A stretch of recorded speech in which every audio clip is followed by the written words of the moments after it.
Hello बच्चों, मैं अभिषेक कुमार। मैं आपका सक्सेस विजय में स्वागत करता हूं।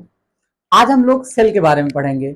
हम लोग देखेंगे कि सबसे पहले सेल के बारे में किसने बताया था, सेल वर्ड कैसे कॉइन किया गया, बायोलॉजी के अंदर कैसे सेल शब्द इंट्रोड्यूस किया गया और इसका श्रेय किसको जाता है। तो हम लोग शुरू करते हैं आज का जो हमारा लेक्चर है सेल, उसके बारे में। सबसे पहले हम लोग देखते हैं इस सेल वर्ड की जर्नी, यानी कि ये जो सेल वर्ड है इसकी हम लोग देखते हैं क्या जर्नी।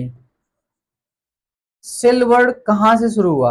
सबसे पहले मैं आपको बताता हूं, एक साइंटिस्ट थे जिनका नाम था क्या, रॉबर्ट हुक। साइंटिस्ट ना कह के अगर हम उनको बायोलॉजिस्ट बोले तो ज्यादा सही रहेगा। कौन थे? रॉबर्ट हुक थे। इन्होंने क्या किया था, इन्होंने एक थिन स्लाइस ली थी। क्या ली थी? इन्होंने एक थिन स्लाइस ऑफ कॉर्क लिया और इसको क्या किया, ऑब्जर्व किया। क्या किया? ऑब्जर्व किया। कहां ऑब्जर्व किया? Under a primitive, under a primitive microscope. मतलब, या फिर हम ये कह दें इस शब्द को हटाकर कि इन्होंने सेल्फ डिजाइंड माइक्रोस्कोप यूज किया था। यानी कि जो माइक्रोस्कोप यूज किया था उसको स्वयं डिजाइन किया था। यानी कि एक बायोलॉजिस्ट थे या साइंटिस्ट कह लें जिनका नाम था रॉबर्ट हुक। इन्होंने एक थिन स्लाइस ऑफ कॉर्क को क्या किया, एक प्रिमिटिव एक प्रिमिटिव माइक्रोस्कोप के अंडर क्या किया, ऑब्जर्व किया। और इन्होंने देखा, मान लीजिए ये क्या है, ये थिन स्लाइस ऑफ कॉर्क है। क्या है ये? थिन स्लाइस ऑफ कॉर्क है। इन्होंने क्या ऑब्जर्व किया, ये देखिए। इन्होंने देखा इसके अंदर बहुत छोटे छोटे ना कंपार्टमेंट थे। ऐसे छोटे छोटे इन्होंने रूम लाइक स्ट्रक्चर्स को ऑब्जर्व किया। ऐसे ऐसे या फिर ऐसे ऐसे।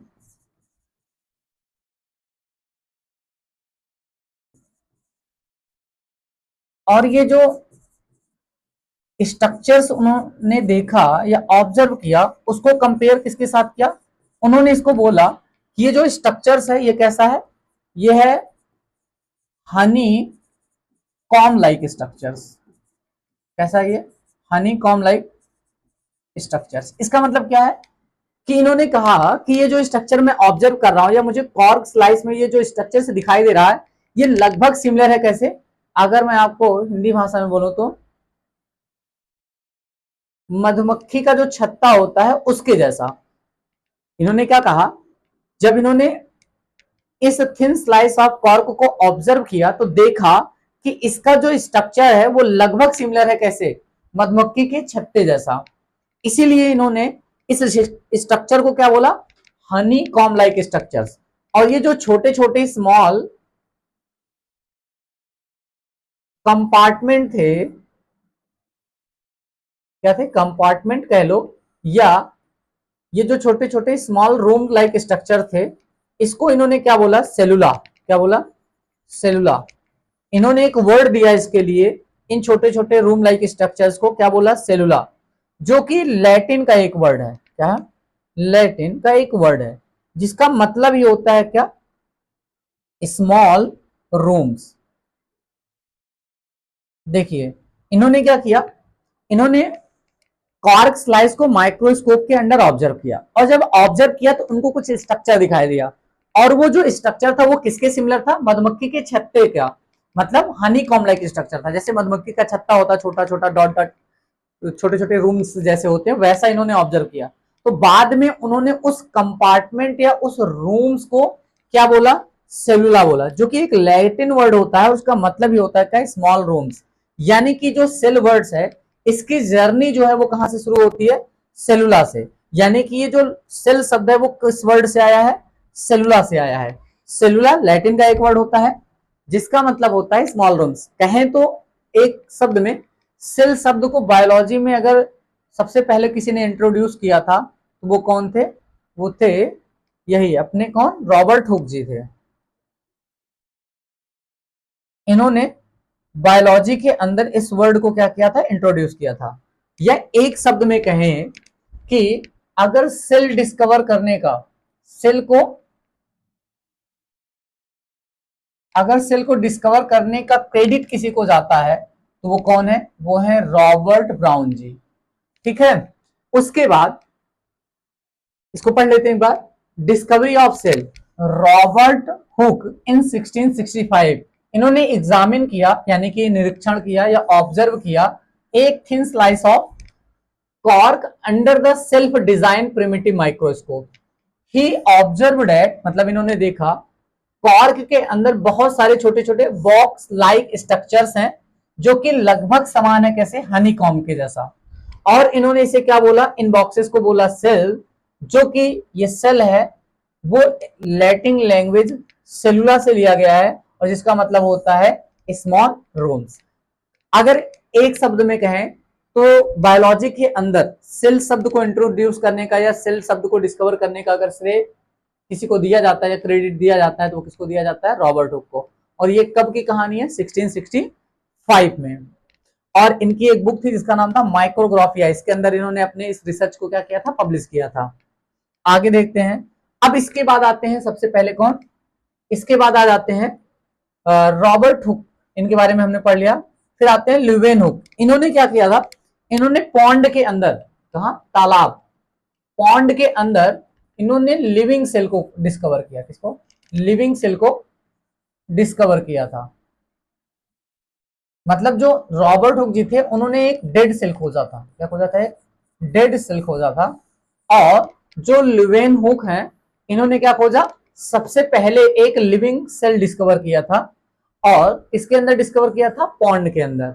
उसके बाद आते हैं रॉबर्ट ब्राउन, इनको न्यूक्लियस डिस्कवर करने का श्रेय जाता है। इन्होंने क्या डिस्कवर किया था, न्यूक्लियस। अब आपके दिमाग में एक सवाल आएगा कि न्यूक्लियस क्या होता है। आप ऐसे समझिए जैसे हम इंसान या कोई भी चीज है, वो जितनी भी एक्टिविटी परफॉर्म करती है, चाहे वो किसी भी तरीके की हो, उसको कौन कंट्रोल करता है, ब्रेन कंट्रोल करता है। हमारे बॉडी का जो ब्रेन है वो हर टाइप की एक्टिविटी को क्या करता है, कंट्रोल करता है। ठीक उसी तरीके से सेल के अंदर जितनी भी सेलुलर एक्टिविटीज होती हैं उन सब को कौन कंट्रोल करता है, न्यूक्लियस। यानी कि जैसे ये मान लीजिए अगर सेल है तो इसको क्या बोला जाएगा, ये सेल मेम्ब्रेन हो जाएगी। ये क्या हो जाएगी, सेल मेम्ब्रेन। और ये क्या हो जाएगा, ये न्यूक्लियस हो जाएगा। ये जो न्यूक्लियस होता है, ये जो कि मोस्टली सेंट्रली लोकेटेड होता है, इसकी डिस्कवर किसने की थी, रॉबर्ट ब्राउन जी ने की थी। उसके बाद आता है कौन, उसके बाद आते हैं स्लाइडन और सॉन। सबसे पहले हम बात करते हैं इन्होंने क्या दिया था। जो स्लाइडन और सॉन है इन्होंने कुछ डिस्कवर नहीं किया था, बल्कि इन्होंने एक थ्योरी दी थी जिसको किस नाम से जाना जाता है, सेल थ्योरी के नाम से। अच्छा, इसके अंदर इन्होंने क्या बताया, इन्होंने कहा कि ऑल लिविंग ऑर्गेनिज्म, जैसे चाहे वो क्या हो, एनिमल हो या फिर वो क्या हो, प्लांट्स हो, सब के सब ये किसके बने हैं, मेड अप ऑफ सेल।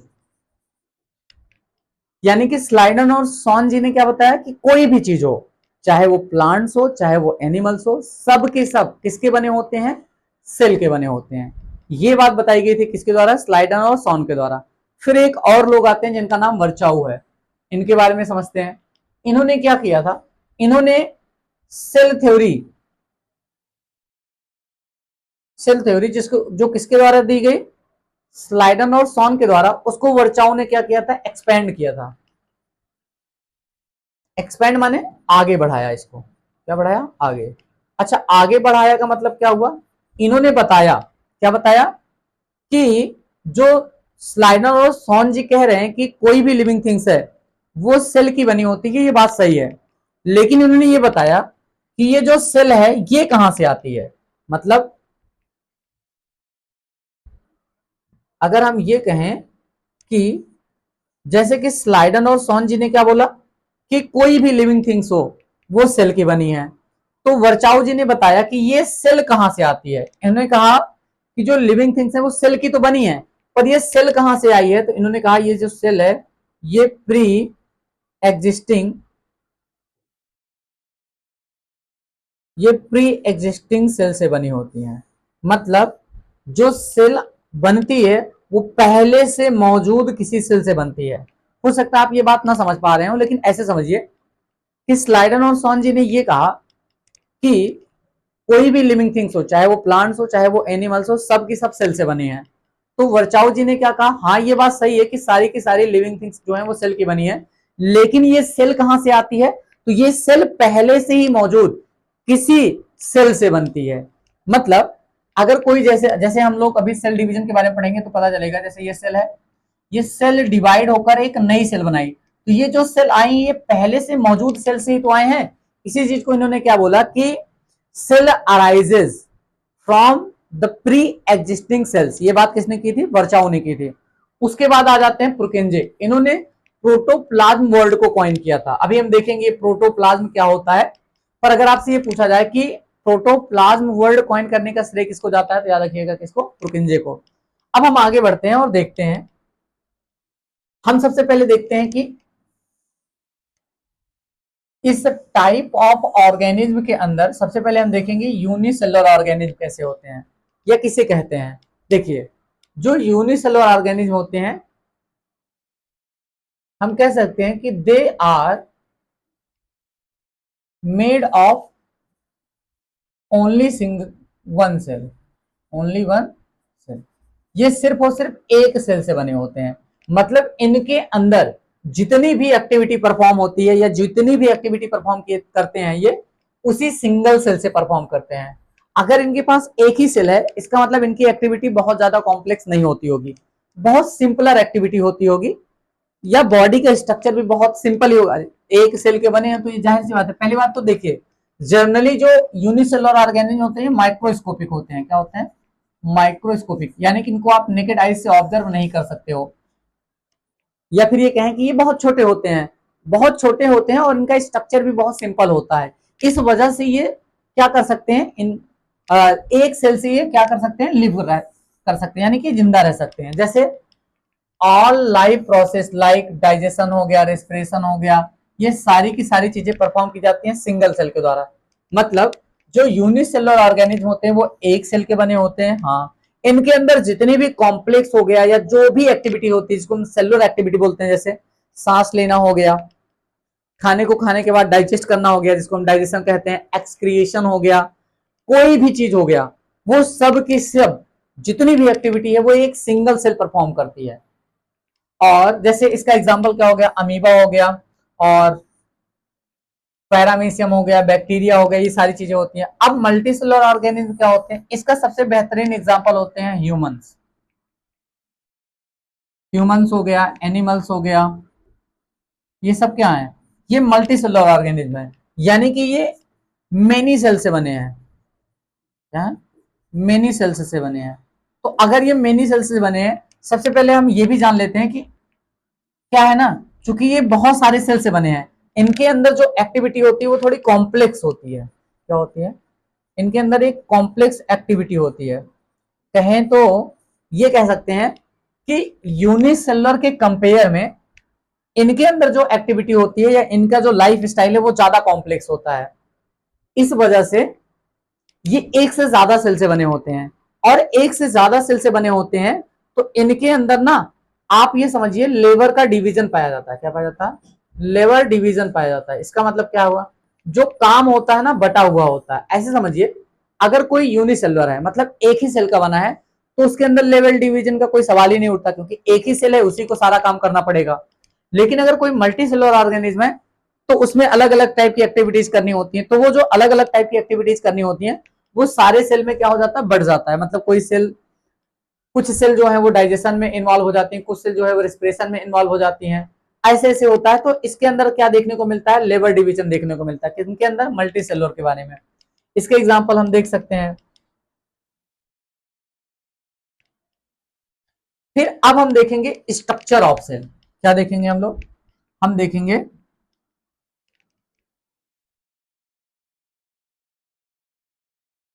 हम देखते हैं क्या, हम देखते हैं स्ट्रक्चर ऑफ सेल। देखिए, जो सेल है उसके सबसे बाहर एक मेम्ब्रेन पाई जाती है। ये क्या है? इसको बोला जाता है सेल मेम्ब्रेन, या फिर क्या बोलते हैं, प्लाज्मा मेम्ब्रेन। अच्छा, इसमें क्या खास बात है? सबसे पहले तो आप ये समझ लीजिए, ये सिलेक्टिवली होती हैं। क्या होती हैं?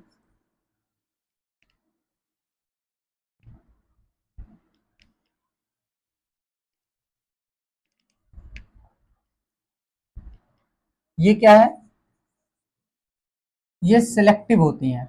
मतलब ये जो प्लाज्मा मेम्ब्रेन या सेल मेम्ब्रेन है, ये कुछ सिलेक्टिव चीजों को ही अंदर आने देंगी और सिलेक्टिव चीजों को ही बाहर जाने देंगी। सेल का जो सबसे बाहर ये जो मेम्ब्रेन दिख रही है, इस मेम्ब्रेन को क्या बोला जाता है? इस मेम्ब्रेन को बोलते हैं सेल मेम्ब्रेन या प्लाज्मा मेम्ब्रेन। ये सिलेक्टिवली होती हैं, सिलेक्टिवली मेम्ब्रेन होती हैं। ठीक है। और ये किसकी बनी होती है? अगर हम इसके आ, बनने की बात कर लें, यानी कि फॉर्मेशन की बात कर लें, इसके बनने में जो फॉर्मेशन लगता है उसको बोलते हैं बायोजेनेसिस। क्या बोलते हैं? बायोजेनेसिस। ये बायोजेनेसिस वो प्रोसेस है जिससे ये सेल मेम्ब्रेन है बनती है। सेल मेम्ब्रेन बनी किसकी होती है? अगर आपसे ये पूछा जाए तो आप बता सकते हैं किसके? ये कहें तो ये लिपिड एंड प्रोटीन की बनी होती है। किसके?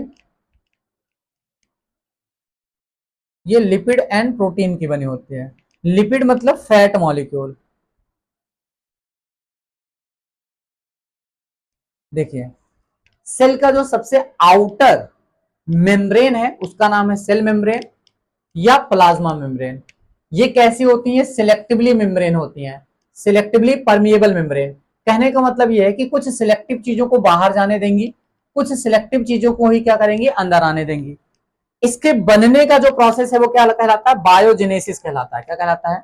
मतलब the process involve in the formation of cell membrane और plasma membrane is called biogenesis.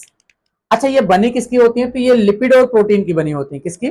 Lipid and protein की। ऊपर अगर कहो तो लिख दिया जाए, ये बनी होती हैं लिपिड्स एंड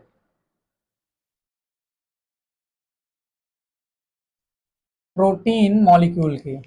लिपिड क्या है? लिपिड फैट को ही एक तरीके से बोला जाता है, फैट का ही टाइप है। उसके बाद जब हम अंदर पहुंचेंगे तो इसके अंदर एक फ्लूइड मैट्रिक्स भरा होता है। मतलब ये जो सेल मेम्ब्रेन है, इसके अंदर क्या भरा होता है? फ्लूइड मैट्रिक्स भरा होता है। उस मैट्रिक्स को क्या बोलते हैं? जो इसके बीच में होता है यहाँ, उसको बोला जाता है साइटोप्लाज्म। क्या बोला जाता है? उसको बोला जाता है साइटोप्लाज्म। ये साइटोप्लाज्म क्या होता है? ये एक बेस की तरह काम करता है। कैसे काम करता है? ये एक बेस की तरह काम करता है। किसके लिए? अभी हम पढ़ेंगे जो सेल ऑर्गेनेलीज होते हैं, जो सेल ऑर्गेनेलीज होते हैं उनके लिए एक बेस का काम करता है। कौन? साइटोप्लाज्म। उसके बाद जब और अंदर जाएंगे तो आपको एक और मेम्ब्रेन दिखेगी, ये वाली मेम्ब्रेन, जिसको क्या बोला जाता है? जिसको हम बोलते हैं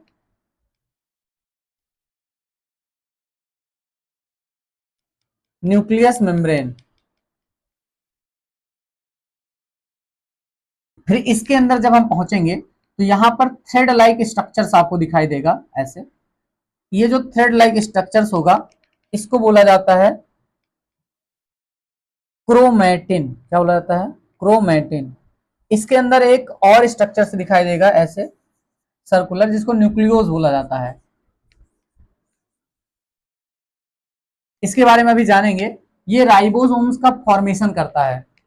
इस ये जो इस बीच में है, यहां जहां फ्लूइड मैट्रिक्स भरा होता है, उस फ्लूइड मैट्रिक्स को हम क्या बोलते हैं? साइटोप्लाज्म। इसके अंदर बहुत सारे हमको क्या दिखाई देंगे? स्ट्रक्चर से दिखाई देंगे, जिनको हम बोलते हैं सेल ऑर्गेनेलिज। यानी कि इसके अंदर बहुत सारे मेम्ब्रेन बाउंडेड स्ट्रक्चर दिखाई देंगे। क्या दिखाई देंगे? मेम्ब्रेन बाउंडेड क्या दिखाई देंगे? स्ट्रक्चर्स। इसके अंदर क्या दिखाएंगे? जैसे ये समझ लीजिए, जैसे ये हो गया, मान लीजिए माइटोकॉन्ड्रिया हो गया। ऐसे यहां से लगा हुआ ऐसे, फिर ऐसे, ये एंडोप्लाज्मिक रेटिकुलम होता है। फिर ऐसे ट्यूब्यूल लाइक स्ट्रक्चर्स पाए जाते हैं जो ऐसे फोल्ड फोल्ड होते हैं। फिलहाल अभी ये सही नहीं बना, अभी चित्र में आपको दिखाया जाएगा। ये क्या होते हैं, गोल्गी अपैरेटस, ऐसे बहुत सारे स्ट्रक्चर्स पाए जाते हैं। उन स्ट्रक्चर्स को क्या बोला जाता है, उनको बोला जाता है सेल ऑर्गेनेलीज। ये क्या है, जो सेल बहुत सारी एक्टिविटी परफॉर्म करती है वो इन्हीं के हेल्प से परफॉर्म करती है। कहने का मतलब ये है, ये जो सेल है, सेल का जो साइटोप्लाज्म है, इसके अंदर ना डिफरेंट डिफरेंट टाइप के क्या पाते हैं, मेम्ब्रेन बाउंडेड स्ट्रक्चर्स पाए जाते हैं। उन मेम्ब्रेन बाउंडेड स्ट्रक्चर्स को क्या बोला जाता है, सेल ऑर्गेनेलीज, जो सेल की जो एक्टिविटी होती है उनको परफॉर्म करने में क्या करते हैं, हेल्प करते हैं। मतलब अगर हम बेसिक तौर पे देखें तो जो सेल है उसके कितने हिस्से हैं, तीन। सबसे बाहर वाला हिस्सा जिसको हम क्या बोलते हैं, सेल मेम्ब्रेन बोलते हैं, उसके अंदर फ्लूइड लाइक स्ट्रक्चर पाया जाता है या फ्लूइड मैट्रिक्स पाया जाता है, जिसको क्या बोला जाता है, साइटोप्लाज्म। और उसके जस्ट बाद एक और चीज पाई जाती है जिसको हम क्या बोलते हैं, न्यूक्लियस। ये जो स्ट्रक्चर्स आपको दिखाई दे रहा होगा इसको क्या बोला जाता है, न्यूक्लियस। तो हम लोग देखते हैं इनके बारे में। सबसे पहले आपको प्लाज्मा मेम्ब्रेन के बारे में जानना है। तो आपको बताया गया कि जो प्लाज्मा मेम्ब्रेन होती है सिलेक्टिवली परमिएबल मेम्ब्रेन है। क्या याद रखना आपको, ये है सिलेक्टिवली परमिएबल मेम्ब्रेन। ये क्या है, सिलेक्टिवली परमिएबल मेम्ब्रेन। इसका मतलब ये है कि ये सेल के अंदर कुछ सिलेक्टिव चीजों को आने देगी और सेल से बाहर भी कुछ सिलेक्टिव चीजों को ही जाने देगी। हर एक चीज अंदर नहीं आ सकती और हर एक चीज बाहर नहीं जा सकती। कुछ सिलेक्टिव चीजें ही अंदर आ सकती हैं और क्या जा सकती हैं, बाहर जा सकती हैं। और आपको याद रखना ये फ्लेक्सिबल होती है। कैसे होती है, फ्लेक्सिबल होती है।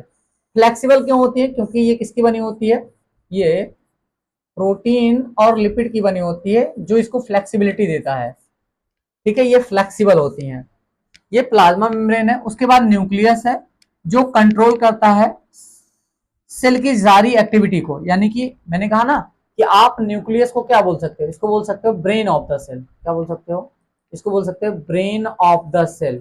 कहने का ये मतलब है कि जो सेल के अंदर कोई भी एक्टिविटी हो जिसको हम क्या बोलते हैं, इसको हम बोलते हैं सेलुलर एक्टिविटी, जिसको क्या बोला जाता है, सेलुलर एक्टिविटीज बोला जाता है। वो कंट्रोल की जाती हैं, कंट्रोल्ड बाई न्यूक्लियस। यानी कि जितनी भी सेलुलर एक्टिविटीज होती हैं सबको कौन कंट्रोल करता है, न्यूक्लियस। इसलिए हम न्यूक्लियस को बोल सकते हैं ब्रेन ऑफ द सेल। फिर आता है साइटोप्लाज्म। ये क्या होता है, इसके अंदर सेल ऑर्गेनेलीज पाए जाते हैं। ये क्या होते हैं, मैंने आप फिर से एक बार बता दिया जा रहा आपको, ये सेल सेल ऑर्गेनेलीज क्या होते हैं, तो आप दिमाग में बैठा लीजिए, ये मेम्ब्रेन बाउंडेड स्ट्रक्चर्स होते हैं। क्या होते हैं,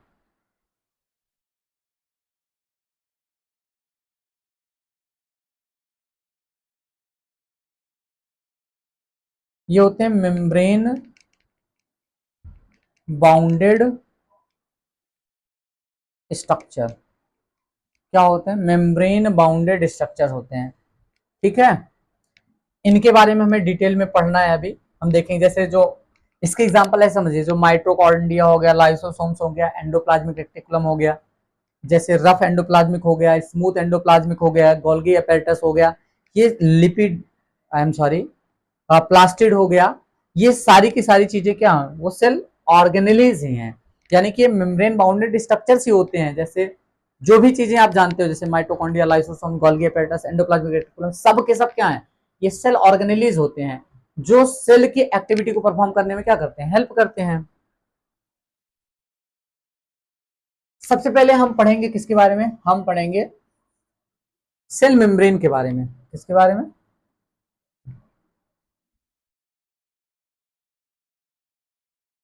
देखिए सेल मेम्ब्रेन या प्लाज्मा मेम्ब्रेन, आप ये समझिए सबसे पहले कि ये सबसे बाहर होती है। सेल के सबसे क्या होती है, बाहर होती है। यानी कि ये सेल को देती है शेप। ध्यान समझिएगा, क्योंकि ये सबसे बाहर है ना, तो सेल को एक फिक्स शेप देगी। दूसरी बात, सेल के कंपोनेंट को होल्ड करके रखेगी। मतलब जो उसके अंदर साइटोप्लाज्म फ्लूइड मैट्रिक्स है ना, उसको होल्ड करके रखेगी। अगर सोचिए सेल में, जैसे मान लीजिए यहां कुछ फ्लूइड भरा है, अगर इसको रोकने के लिए कुछ बाहर नहीं होगा तो ये फ्लूइड बाहर क्या करने लगेगा, फ्लो करने लगेगा या नहीं।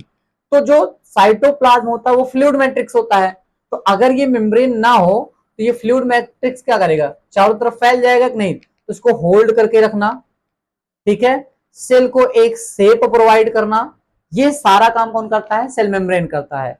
मतलब अगर आपसे ये कहा जाए शेप प्रोवाइड कौन करता है, प्लाज्मा मेम्ब्रेन या सेल मेम्ब्रेन, और सेल के कंपोनेंट को होल्ड कौन करके रखता है, प्लाज्मा मेम्ब्रेन, और सिलेक्टिव चीजों को अंदर आने देना ये कौन करने देता है, प्लाज्मा मेम्ब्रेन, बाहर देने जाने देना कौन करता है, प्लाज्मा मेम्ब्रेन। कहने का मतलब है, देखिए, it allows the movement of selective material, ये कुछ सिलेक्टिव चीजों को, सिलेक्टिव चीजों मतलब जैसे ऑक्सीजन को अंदर आने देना, कार्बन डाइऑक्साइड को बाहर जाने देना, ग्लूकोज को अंदर आने देना, और जो नाइट्रोजनस वेस्ट होते हैं उनको बाहर जाने देना, इन सारी चीजों को कौन इंश्योर करता है, वो सेल मेम्ब्रेन होता है।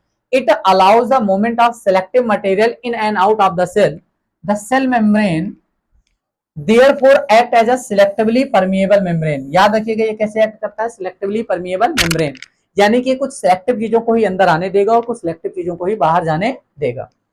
It helps the maintain the shape of the cell, यानी कि किसी सेल के शेप को मेंटेन करने में कौन हेल्प करता है, सेल मेम्ब्रेन। ये एक मैकेनिकल बैरियर जैसा काम करता है, किसके लिए, ये प्रोटेक्ट करता है इंटरनल कंटेंट को। कहने का मतलब ये है कि जो अंदर जो भी कंपोनेंट हैं, अगर ये नहीं होगा तो ये क्या हो सकते हैं, डैमेज हो सकते हैं या बाहर निकल सकते हैं, मूव आउट कर सकते हैं। तो इन सारी चीजों को इंश्योर करता है या प्रोटेक्ट कौन करता है, सेल मेम्ब्रेन करती है। फिर आता है transport of substance across the membrane by diffusion. इसका मतलब क्या है, ऐसे समझिए, मैं आपको बता रहा हूं, जैसे ये सेल है, ये क्या है, ये सेल मेम्ब्रेन है,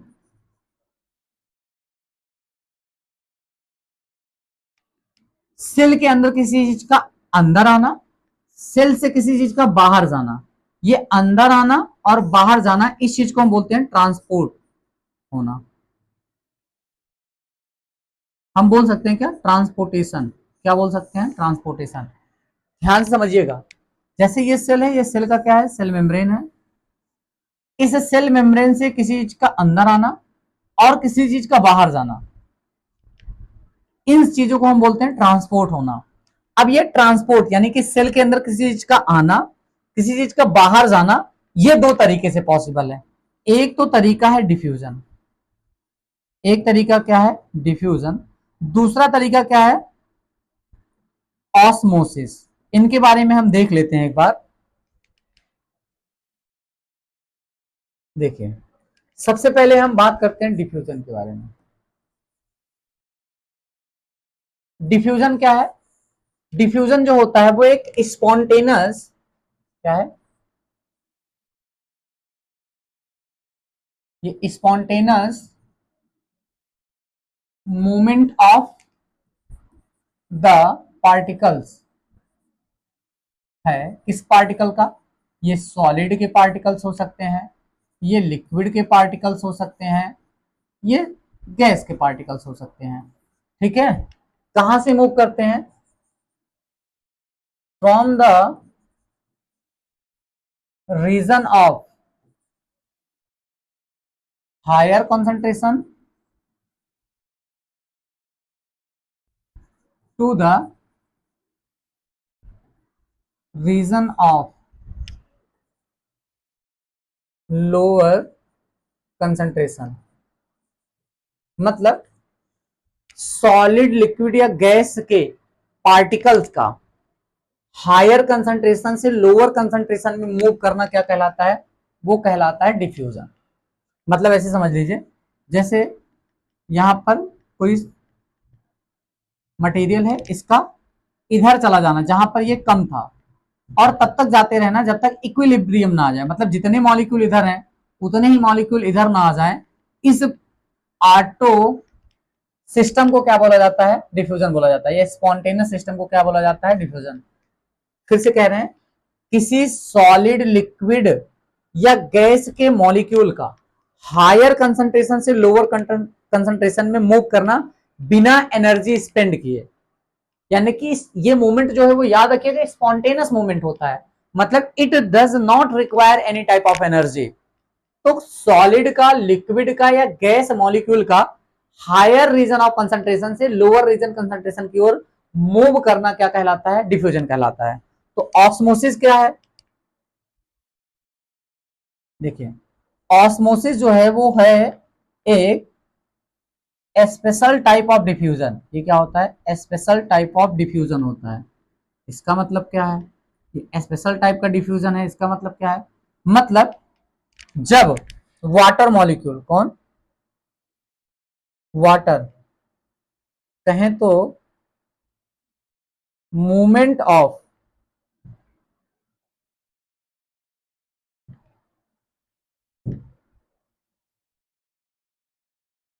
देखिए क्या कह सकते हैं? Movement of water molecules from region of higher concentration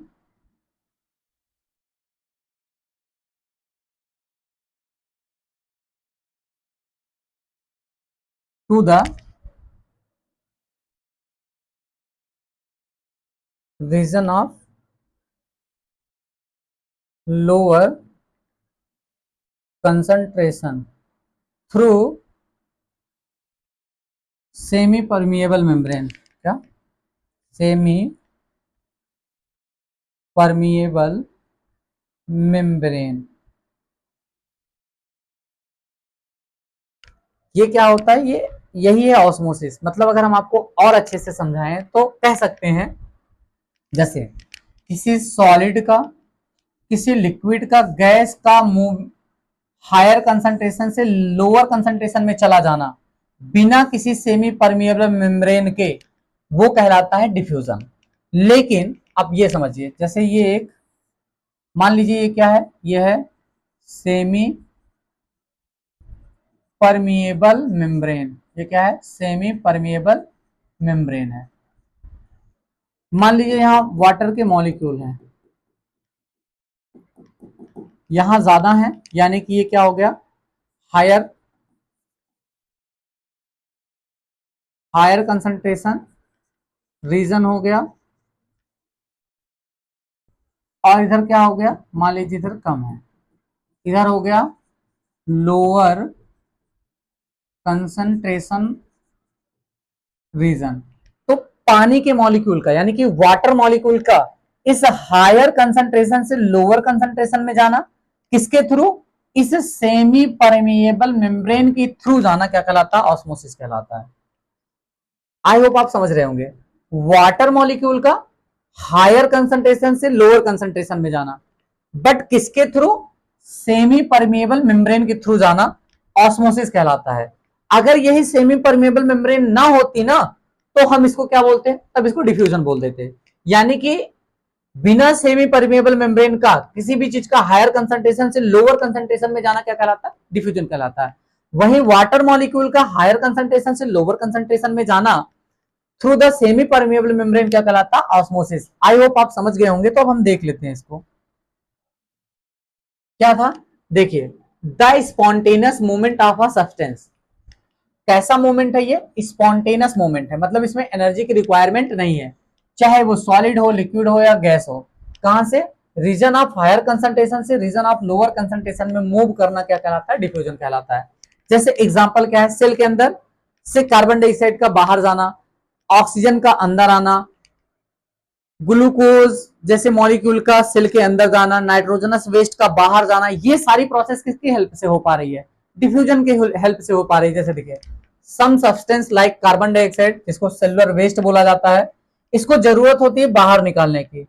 ये अक्यूमुलेट होता है हायर कंसंट्रेशन में inside the cell, and the cell external environment the concentration of the carbon dioxide is low. मतलब ये कह रहा है कि जैसे ये सेल है, ये सेल के बाहर का एनवायरनमेंट है, जब ये सेलुलर एक्टिविटी कर रहा है तो इसके अंदर कार्बन डाइऑक्साइड का कंसंट्रेशन ज्यादा है, जबकि यहाँ कार्बन डाइऑक्साइड का कंसंट्रेशन बाहर क्या है, लोअर, यानी कि ये लोअर रीजन है, जबकि ये कैसा रीजन है, ये हायर रीजन है। तो जो कार्बन डाइऑक्साइड होती है वो हायर रीजन से कहां चली जाती है, लोअर रीजन में। तो ये क्या किया, ये वेस्ट को रिमूव कर दिया। वहीं अगर हम ग्लूकोज की बात करें, किसकी बात करें, ग्लूकोज के, तो ये एक्सटर्नल एनवायरनमेंट क्या होगा, ज्यादा होगा, सेल के अंदर क्या होगा, कम होगा। तो जो ग्लूकोज होता है वो इनसाइड मूव कर जाएगा, ऑक्सीजन भी कहां मूव कर जाएगा, इनसाइड। तो यही कह रहा है कि किसी भी चीज का हायर कंसंट्रेशन से लोअर कंसंट्रेशन में आना, लोअर कंसंट्रेशन से हायर कंसंट्रेशन में जाना क्या है, डिफ्यूजन है। और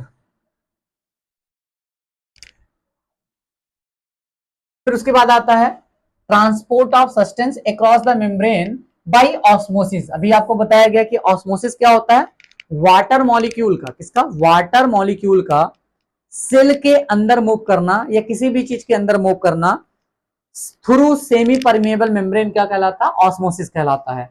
the process of osmosis involve the movement of water molecule from the region of its higher concentration towards the region of the lower concentration through a semi permeable membrane. ये मत भूलिएगा, ये जो प्रोसेस है वो किसके थ्रू होगा, वो सेमी परमेबल मेम्ब्रेन के थ्रू होगा। अगर ये नहीं हुई, सेमी परमेबल मेम्ब्रेन अब्सेंस है, तो याद रखिएगा वो ऑस्मोसिस नहीं होगा, वो क्या हो जाएगा, डिफ्यूजन हो जाएगा। जैसे यूनिसेलुलर जो फ्रेश वाटर ऑर्गेनिज्म होते हैं, जैसे प्लांट्स हो गए, ये पानी कैसे अंदर लेते हैं, ऑस्मोसिस के थ्रू लेते हैं। जो जड़ें होती हैं प्लांट्स की, वो पानी के अब्जॉर्ब कैसे करती हैं, ऑस्मोसिस के थ्रू। और इसके अलावा क्या है, जो मूवमेंट ऑफ वाटर है अक्रॉस द प्लाज्मा मेम्ब्रेन, जैसे इसको समझ लेते हैं। जैसे मान लीजिए किसी सेल को पानी के अंदर रखा गया, तो पानी का सेल के अंदर जाना, ये भी क्या है, ऑस्मोसिस ही है।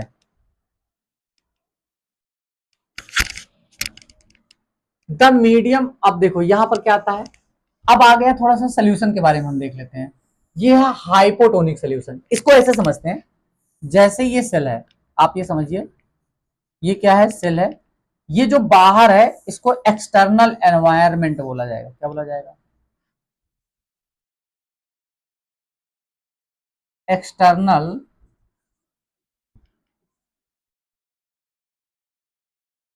एनवायरनमेंट।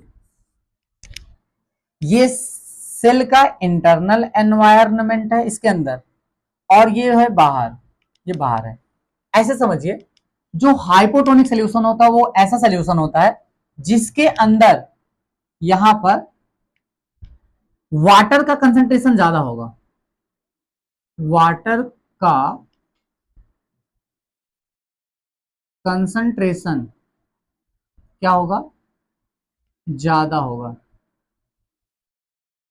यानी कि एक ऐसा सोल्यूशन वो कहां होना चाहिए, सेल के एक्सटर्नल एनवायरनमेंट में होना चाहिए या एक्सटर्नल मीडियम में होना चाहिए। अगर वहां पर वाटर का कंसंट्रेशन ज्यादा है और सेल के अंदर कंसंट्रेशन वाटर का क्या है, कम है, तो ऐसे सोल्यूशन को क्या बोला जाता है, हाइपोटोनिक सोल्यूशन। अगर आप नहीं समझे तो ऐसे समझिए, जैसे ये सेल के अंदर वाला एरिया है, मान लीजिए यहां वाटर के मॉलिक्यूल बना दिए गए और यहां पर बना दिए गए। अगर आप ध्यान से देखें,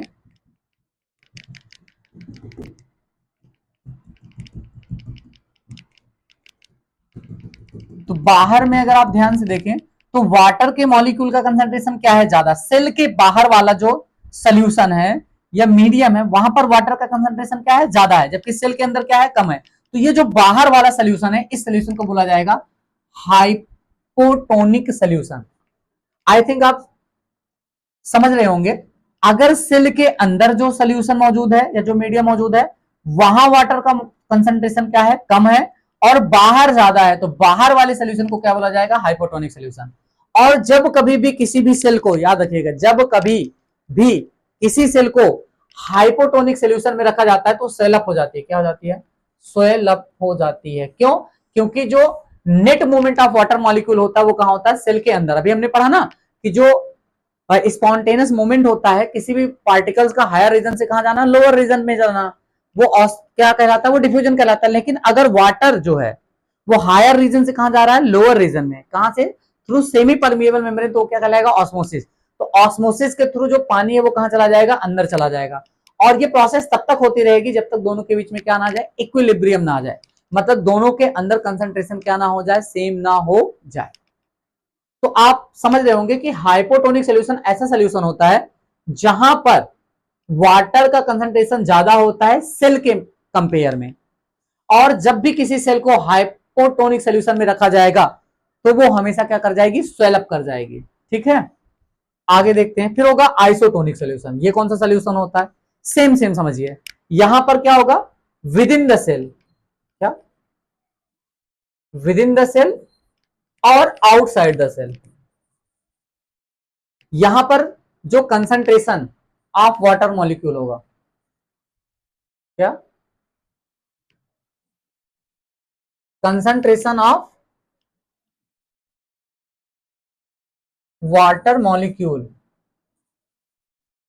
concentration of water molecule within the cell equal होगा किसके, ये इक्वल होगा, ये इक्वल होगा किसके, concentration of water molecules outside the cell, outside the cell. इसको ऐसे समझिए, जैसे ये सेल है, सेल के अंदर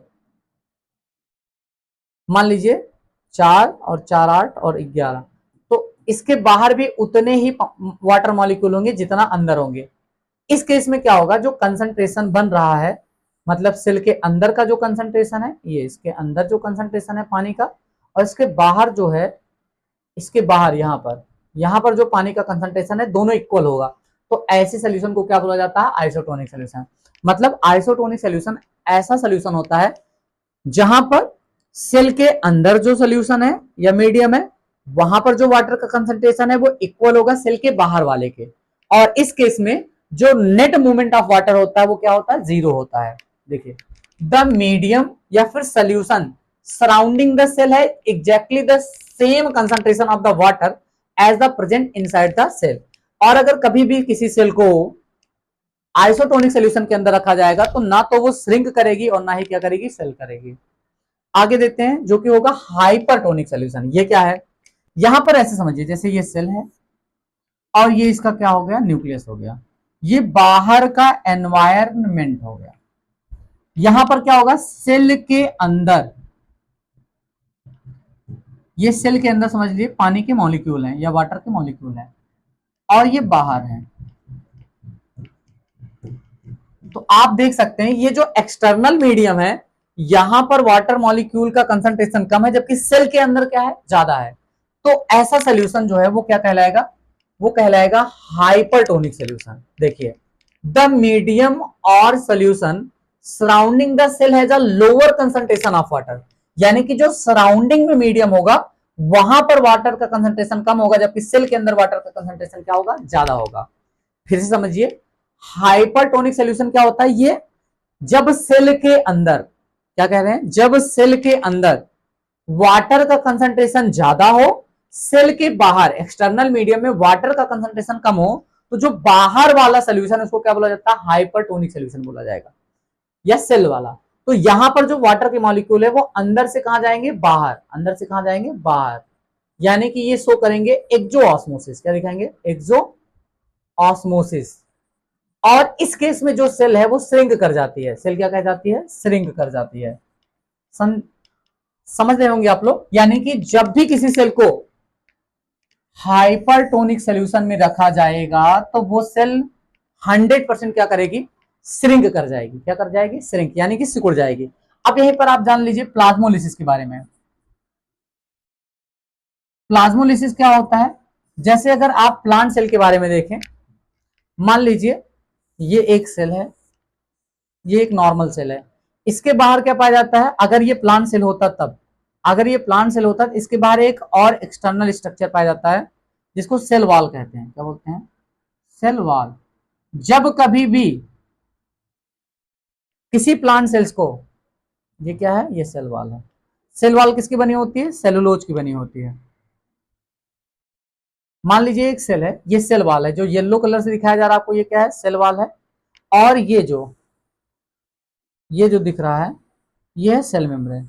मान लीजिए इसको एक हाइपरटोनिक सोल्यूशन रखा गया, तो होगा क्या, यहाँ के जो वाटर मॉलिक्यूल है ये बाहर चले जाएंगे, और जब बाहर चले जाएंगे तो ये सेल मेम्ब्रेन सहित ये श्रिंक कर जाएगी। क्या कर जाएगी? Shrink.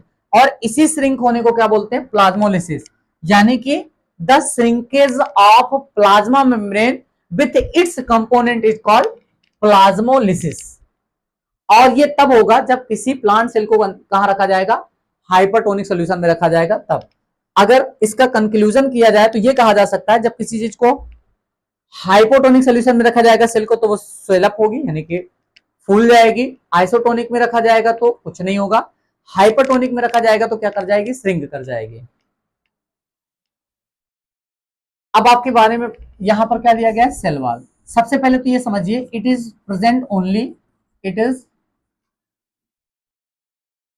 Present only plant cell. Plant cell या फिर कह लीजिए बैक्टीरिया, ये बैक्टीरिया में भी पाए जाते हैं और प्लांट सेल में भी पाए जाते हैं। सिर्फ और सिर्फ वहीं पाए जाते हैं। किसके बने होते हैं? अगर आपसे पूछा जाए तो ये बने होते हैं सेलुलोज के। इनका काम क्या होता है? ये रिजिडनेस देते हैं। क्या देते हैं? रिजिडनेस और स्ट्रेंथ देते हैं और शेप प्रोवाइड करते हैं। किसको? प्लांट सेल को। देखिए, it is rigid non living covering. देखिए, आप ऐसे समझिए, जैसे हम इंसान जो हैं, हम क्या करते हैं? अपना प्रोटेक्शन एक्सटर्नल तरीके से कर सकते हैं। मतलब जैसे बारिश के समय हम घर के अंदर आ जाते हैं तो घर हमको बारिश से बचा लेता है। ठंड के अंदर हम ज्यादा कपड़े पहन लेते हैं, गर्मियों में कम कपड़े पहन लेते हैं। तो इससे क्या होता है? या कॉटन क्लॉथ पहन लेते हैं, तो हम अपना प्रोटेक्शन खुद कर सकते हैं, या फिर हम एक्सटर्नल प्रोटेक्शन ले सकते हैं। जबकि जो प्लांट्स होते हैं वो एक ही जगह पर खड़े रहते हैं, चाहे तूफान आए, चाहे बारिश हो, चाहे जितनी धूप हो, वो एक ही जगह पर खड़े रहते हैं। इस वजह से उनको एक्सटर्नल क्या होती है? प्रोटेक्शन की जरूरत होती है। एक एक्स्ट्रा टाइप का प्रोटेक्शन चाहिए होता है। वो जो एक्स्ट्रा प्रोटेक्शन दिया जाता है, वो देने का काम कौन करता है? ये सेल वॉल करती है। सेल वॉल नॉन लिविंग होती है, रिजिड होती है, सेलुलोज की बनी होती है, और प्लांट्स को एक्स्ट्रा प्रोटेक्शन देती है और शेप देती है। और ये बैक्टीरिया के अंदर भी पाया जाता है, फंगल के अंदर पाया जाता है। ठीक है। और एनिमल सेल के अंदर याद रखिएगा ये क्या होते हैं? एब्सेंट होते हैं। फंक्शन क्या होता है? ये प्रोवाइड करता है डिफिनिट शेप, यानी कि एक फिक्स शेप देगा।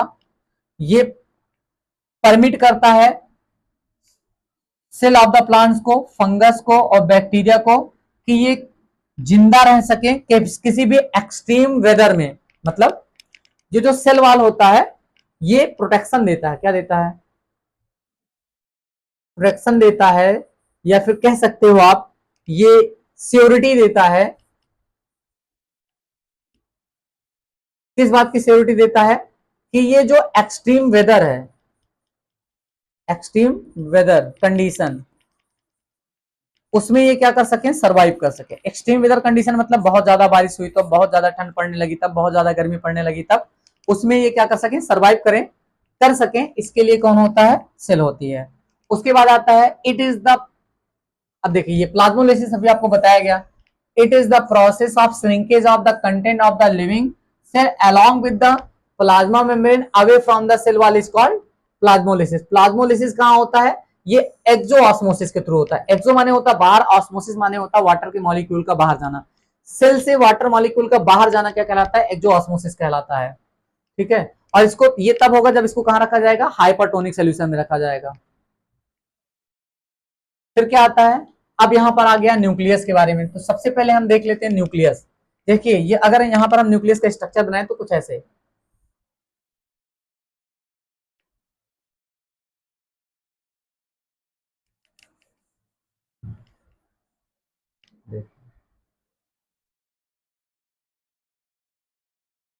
ये किसकी बात कर रहे हैं? यहां पर हम बना रहे हैं न्यूक्लियस का स्ट्रक्चर। तो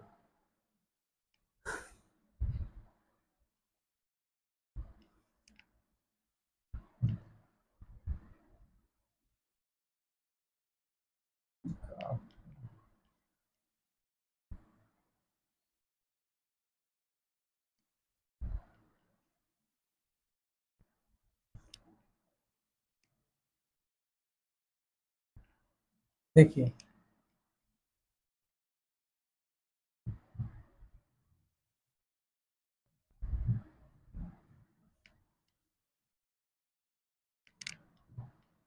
ये जो न्यूक्लियस मेम्ब्रेन होता है ये डबल मेम्ब्रेन बाउंडेड होता है ऐसे।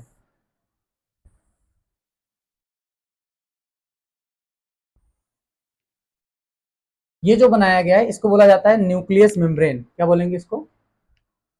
इसको बोलेंगे न्यूक्लियस मेम्ब्रेन। ठीक है।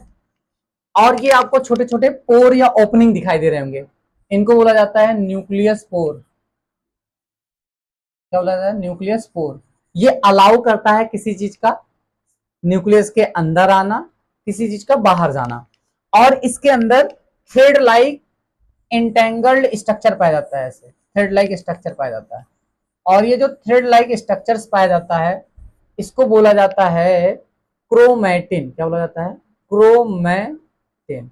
यही जो क्रोमैटिन है इसी को हम जब सेल डिवाइड होने लगती है तो ये एक कंडेंस और एक फिक्स्ड शेप में अरेंज हो जाता है, और उस समय हम इसको क्या बोलते हैं? क्रोमोजोम्स बोलते हैं। क्या बोलते हैं? क्रोमोजोम्स। और ये सिर्फ और सिर्फ chromosomes during the cell division क्या किया जा सकता है? ऑब्जर्व किया जा सकता है। यानी कि इसको आप तभी ऑब्जर्व कर सकते हो जब सेल का क्या हो रहा हो? डिवीजन हो रहा हो। इसके अंदर एक और स्ट्रक्चर पाया जाता है ऐसे, जिसको क्या बोलते हैं? न्यूक्लियोज। इसका काम होता है, ये राइबोसोम्स की फैक्ट्री होती है, यानी कि राइबोसोम्स बनाने का काम इसी का होता है। ये जो क्रोमैटिन होता है ये इंटेंगल्ड थ्रेड लाइक स्ट्रक्चर्स होता है। और याद रखिए किसका बना होता है, तो बहुत इंपॉर्टेंट है, ये डीएनए एंड प्रोटीन का बना होता है। डीएनए और किसका बना होता है? प्रोटीन। एक्चुअली ये जो डीएनए होते हैं वो प्रोटीन के ऊपर लिपटे हुए होते हैं, और ये जो प्रोटीन है वो क्या होती है? किस टाइप की प्रोटीन होती है? ये जो प्रोटीन होती है वो हिस्टोन प्रोटीन होता है। क्या? हिस्टोन प्रोटीन होता है। यानी कि जो क्रोमोसोम्स होते हैं वो डीएनए और प्रोटीन के बने होते हैं। एक्चुअली में क्या होता है, इस प्रोटीन मॉलिक्यूल के ऊपर डीएनए क्या होते हैं? लिपटे हुए होते हैं। ये जो क्रोमैटिन होता है जब सेल डिवीजन होने लगता है तो ये वेल अरेंज्ड हो जाता है, ठीक है, इस शेप में ऐसे। और उस समय इसको क्या बोला जाता है? उस समय इसको हम क्या बोलते हैं? क्रोमोसोम्स बोलते हैं। क्या बोलते हैं? क्रोमोसोम। और ये सिर्फ और सिर्फ तभी ऑब्जर्व किया जा सकता है जब सेल का क्या हो रहा हो? डिवीजन हो रहा हो। और ये जो मेम्ब्रेन है इसको क्या बोला जाता है? न्यूक्लियोप्लाज्म। इसके अंदर मतलब ये न्यूक्लियस मेम्ब्रेन होती है, इसके अंदर एक फ्लूइड पाया जाता है जिसको जिसको न्यूक्लियोप्लाज्म बोला जाता है। ये ओपनिंग या पोर्स होते हैं जिनको न्यूक्लियस पोर बोलते हैं। अब इनके बारे में पढ़ लेते हैं। क्या? न्यूक्लियस इज अ स्फेरिकल और oval structure present in the cell. It is popularly called as the brain of the cell. इसको क्या बोला जाता है? ब्रेन ऑफ द सेल बोला जाता है। न्यूक्लियस जो होते हैं वो डिफरेंट होते हैं या डिफ्रेंशिएट किए जा सकते हैं। कहे जो न्यूक्लियर मेम्ब्रेन होती है it is outer double layered covering. देखिए डबल लेयर्ड होती है, और इसके बीच में छोटे छोटे पोर्स पाए जाते हैं जिनको न्यूक्लियस पोर बोलते हैं, और ये अलाउ करते हैं transfer of material into the nucleus और outside the nucleus through cytoplasm. Nucleoplasm जो होता है वो जेल लाइक स्ट्रक्चर होता है जो इनक्लोज होता है कहां? न्यूक्लियर मेम्ब्रेन के अंदर, और ये कंटेन करता है न्यूक्लियोप्लाज्म और क्रोमैटिन। क्या? न्यूक्लियोज। इसको याद रखिएगा, न्यूक्लियोज यहां पर जो लिखा गया है। और ये राइबोसोम्स बनाता है। फिर आता है न्यूक्लियोज। ये मोर लेस राउंड स्ट्रक्चर होता है जो न्यूक्लियस के अंदर प्रेजेंट होता है, और इसके पास कोई कवरिंग नहीं होती है। इसको फैक्ट्री ऑफ द राइबोसोम्स बोला जाता है। क्यों? क्योंकि ये राइबोसोम्स बनाता है, और राइबोसोम्स खुद क्या बनाते हैं? ये प्रोटीन बनाते हैं खुद। फिर क्रोमैटिन होता है। क्रोमैटिन जो जो कि network of the long thread like structures होता है, और जब ये कंडेंस और एक फिक्स्ड शेप में आ जाता है उसको क्या बोलते हैं? क्रोमोसोम्स। और ये कब ऑब्जर्व किया जा सकता है? सेल और सेल डिवीजन के समय। जैसे आप देख सकते हैं कि ये वाला स्ट्रक्चर्स जो है ये आपको जो दिखाई दे रहा है इसको क्या बोलते हैं? न्यूक्लियस। ये राइबोसोम्स की फैक्ट्री कहा जा सकता है। इसको न्यूक्लियोपोर बोलते हैं, इसको न्यूक्लियोप्लाज्म बोलते हैं। ये इनर न्यूक्लियर है, और ये वाला जो है वो आउटर न्यूक्लियर है। और ये क्रोमोसेंटर है, और ये क्या होते हैं? ये होते हैं क्रोमैटिन नेट, यानी कि वही थ्रेड लाइक स्ट्रक्चर्स। देखो अब आपसे पूछा गया है कि न्यूक्लियस के फंक्शन बताइए। सबसे पहले जो न्यूक्लियस होता है वो एक एसेंशियल रोल प्ले करता है सेलुलर रिप्रोडक्शन में। यानी कि जब सेल डिवाइड होकर एक सेल से दो डॉटर सेल बनाती हैं तो उसमें भी न्यूक्लियस का क्या होता है, रोल होता है। उसके बाद ये डिटरमिन करता है cell development, maturity, direction of the chemical activities, मतलब सेल के अंदर जितनी भी सेलुलर एक्टिविटी होती है सबको कौन कंट्रोल करता है, न्यूक्लियस। ये और सबसे इंपॉर्टेंट ये है, याद रखिएगा, जो न्यूक्लियस होता है ये इंश्योर करता है क्या, transmission of the hereditary traits from one parents to offspring. यानी कि देखिए, अगर जो बच्चे होते हैं वो अपने पेरेंट्स जैसे दिखते हैं ना, तो ये इंसियोरिटी कौन करता है, न्यूक्लियस करता है। इसके अलावा ये मेटाबॉलिक एक्टिविटी को भी कंट्रोल करता है, यानी कि सेल के अंदर होने वाली एक्टिविटी को कंट्रोल करता है। तो आज का जो लेक्चर था वो यहीं पर समाप्त होता है। इसके बाद जो हमारा लेक्चर आएगा उसके अंदर हम पढ़ेंगे क्या, सेल के जो डिफरेंट टाइप के कंपोनेंट होते हैं, यानी कि सेल ऑर्गेनेलिज के बारे में, जिसके अंदर हम माइटोकॉन्ड्रिया के बारे में, Golgi apparatus, endoplasmic reticulum, lysosomes, इन सब चीजों के बारे में पढ़ेंगे। And thank you for watching this lecture.